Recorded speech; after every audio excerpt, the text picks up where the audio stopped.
Il fait tellement froid que quand je parle, je sais pas si vous le voyez. La fumée qui sort. Hello!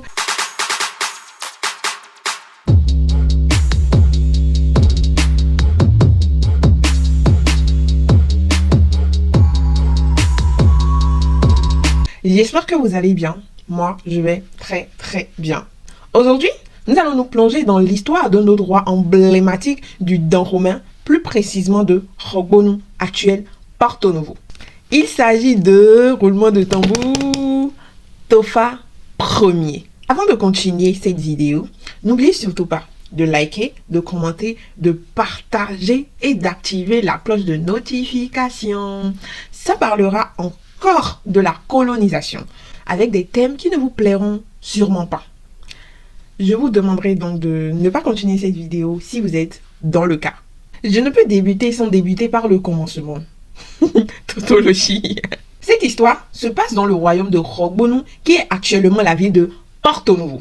C'était un puissant royaume situé dans le sud-est du Bénin, fondé par des migrants Yoruba venus d'Oyo. L'histoire du royaume de Rogbonu vous a relaté dans une série de vidéos qui est actuellement dans ma cuisine. Espérons qu'elle soit servie plus tard à table. Espérons. Grâce à sa position stratégique près de l'océan Atlantique, le royaume de Rogbonu va devenir un centre commercial majeur, surtout dans la traite des esclaves, attirant ainsi l'intérêt des Européens, notamment les Portugais et les Français. Rogbonu va se distinguer des autres royaumes par sa culture qui était assez métissée et son habileté diplomatique à conclure des protectorats avec les puissances européennes et autres, et aussi avec le fait qu'il ait pu se défendre contre la France et les différentes menaces extérieures au niveau du 19e siècle. Comme d'habitude, je suis allé trop loin.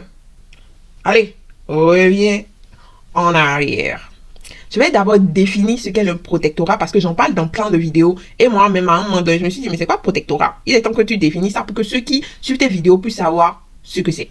Du coup, lorsqu'un royaume a un protectorat, cela signifie qu'il est placé sous la protection d'une puissance étrangère. Et en fait, le royaume conserve toujours certaines autonomies pour ses affaires internes. Et dans notre contexte, la puissance étrangère était celle européenne. Du coup, on est devenu une colonie européenne.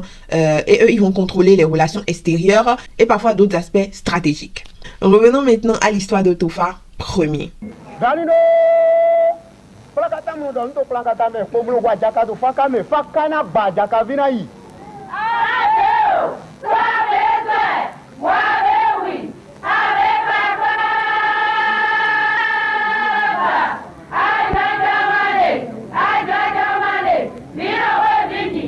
Issu de la dynastie royale de Rogbonu ou Adjache, est fils de roi Desoji 1848 à 1864, Tofa est né aux alentours de 1840-1850. La date de naissance de Tofa n'est pas vraiment précise, donc on ne va pas s'éterniser là-dessus.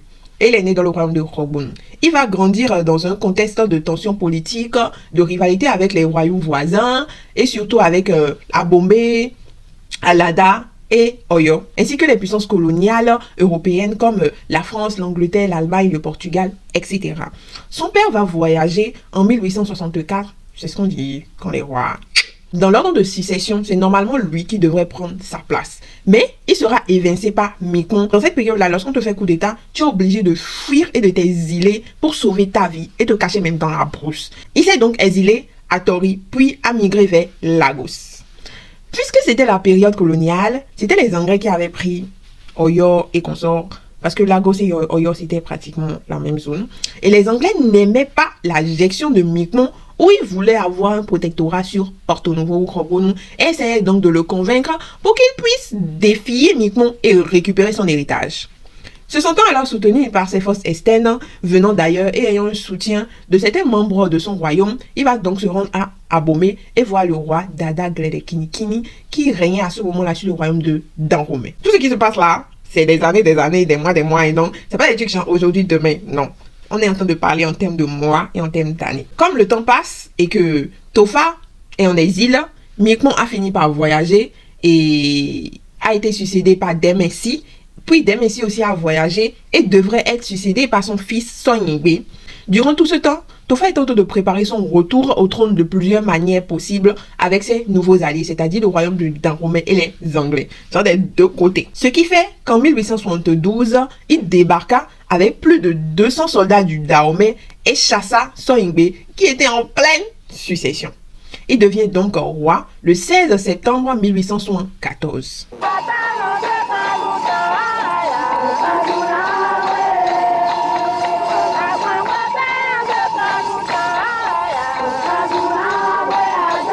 Les premiers jours de son règne, il va réaliser que les différentes alliances qu'il avait faites pourraient lui coûter. Il prend alors ses distances avec son trop puissant voisin, le Dahomey bien sûr, puisqu'à ce moment-là, qui disait Dahomey, disait la France. Je suppose qu'il ne voulait pas avoir affaire avec Bayeul. Si vous avez suivi ma vidéo sur Béhanzin, vous allez savoir de qui je parle. Et aussi, il ne voulait pas avoir affaire avec le futur roi qui allait être Béhanzin. Il se méfiait aussi des Anglais qui avaient soustrait Ketonwe Dangbo à sa souveraineté. Après mûre réflexion, il va changer d'avis et signer en 1882 avec les Français un protectorat. Aidé par l'armée française, Tofa va reconquérir Dangbo et Ketenu, dont le roi Hongbo a été déporté en exil à Gorée. Franchement, ils aimaient trop exil. Hein. Quelques années plus tard, on se retrouve maintenant à Abomey, genre le royaume du Dahomey, et Béhanzin aidait son père, mourant, qui finit par le quitter en décembre 1889. Ce mois-là, il va lancer un raid contre Porto Novo qui va porter ses fruits. Tofa a dû encore se replier et l'armée dahoméenne va atteindre la cité du roi et le palais romain et le piller. C'est ça qui a fâché Tofa et il s'est allié aux Français pour combattre plus tard le Dahomey. Cette période a toujours été des luttes de terre pour augmenter l'étendue de leur royaume. C'est donc Hongbonou qui a servi de base pour la première et la deuxième guerre franco-dahoméenne qui a duré 4 ans, 1890 à 1894, c'est-à-dire la reddition de Béhanzin. Après la victoire contre le royaume du Dahomey, les Français vont offrir le trône de bois doré d'Abomey à Tofa, qui va ajouter à sa titulature à Bobo, qui signifie maître de Béhanzin. Se sentant désormais fort et soucieux de se réconcilier avec les différents princes des autres branches de la dynastie royale, Tofa va tous les inviter à regagner la capitale du royaume qu'ils avaient quitté par crainte pour leur vie. Il régna donc en s'appuyant non seulement sur son partenariat avec la France qui avait tout intérêt à le soutenir, mais aussi sur les religions traditionnelles sans l'opposer aux religions importées, c'est-à-dire le christianisme et les sociétés secrètes, les mythos ou dignitaires auxquels il accordait des avantages en matière de commerce pour s'assurer leur fidélité. Le roi Tofa Ier nourrissait de très grandes ambitions pour son royaume et poussait aussi les Français à définir officiellement les différentes frontières de son territoire. Un objectif qu'il a pu atteindre lors de la guerre franco-dahoméenne. Il encouragea aussi les travaux d'urbanisation de sa capitale. Cependant, sa position restait fragile car il avait dû céder à la France ses droits de douane en échange d'une pension annuelle qui ne fut jamais augmentée malgré ses multiples réclamations. Son autorité aussi fut peu à peu limitée et la France réduisait son pouvoir judiciaire et disciplinaire. À un moment donné, il était déçu et exaspéré de voir que son autorité était minée dans un royaume qui pour lui prospérait et devenait même le cœur de l'économie de la colonie qui était à ce moment-là devenue Dahomey et dépendance qui a été fondée au moment où Béhanzin est parti.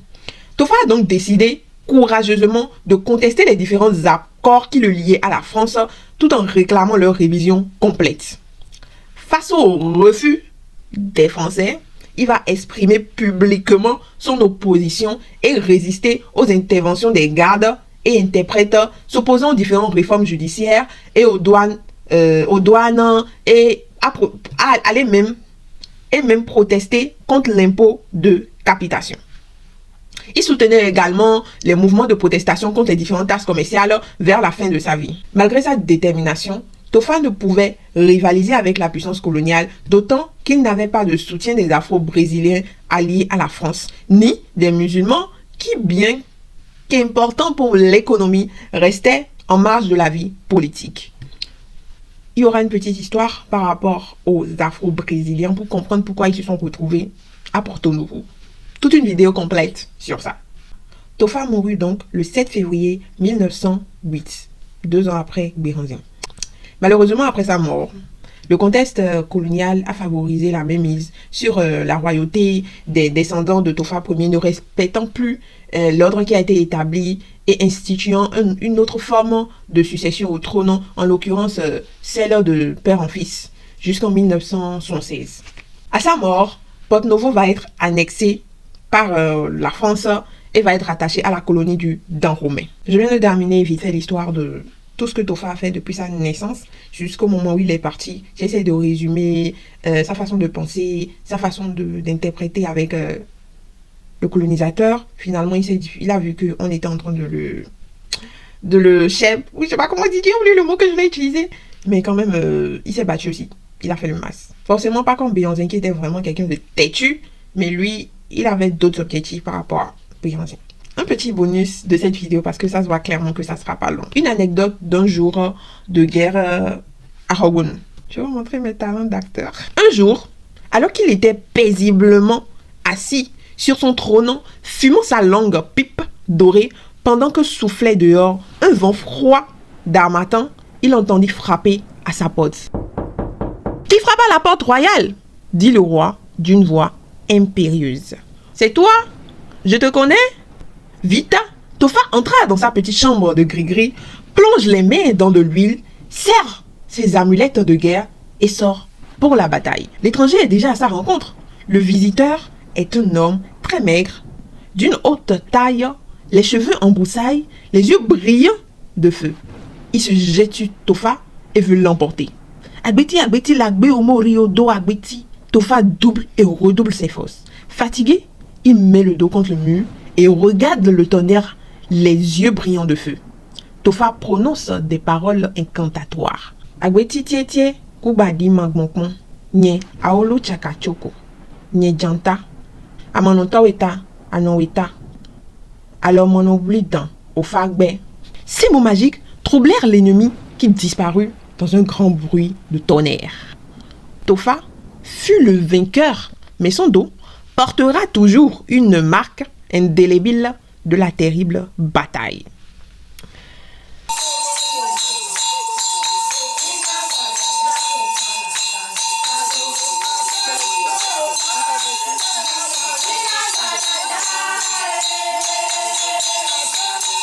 Tofa est né dans les années 1850 et meurt en 1908. Il était le roi du royaume de Rogbonu et a régné de 1874 à 1908. Son règne fut marqué par une alternance d'alliances et de conflits avec ses voisins militairement puissants et expansionnistes comme le Dahomey, l'Angleterre, le Portugal et la France. Nous sommes à la fin de ma vidéo. J'espère que ma vidéo vous a plu et j'espère que vous avez passé un très bon moment avec moi. Merci aussi d'avoir exploré avec moi l'histoire de Tofa Ier et de son royaume. Si cette vidéo vous a plu ou vous a captivé, n'oubliez surtout pas de liker, de commenter et de partager, d'activer aussi la cloche de notification. À très bientôt pour d'autres voyages dans le passé.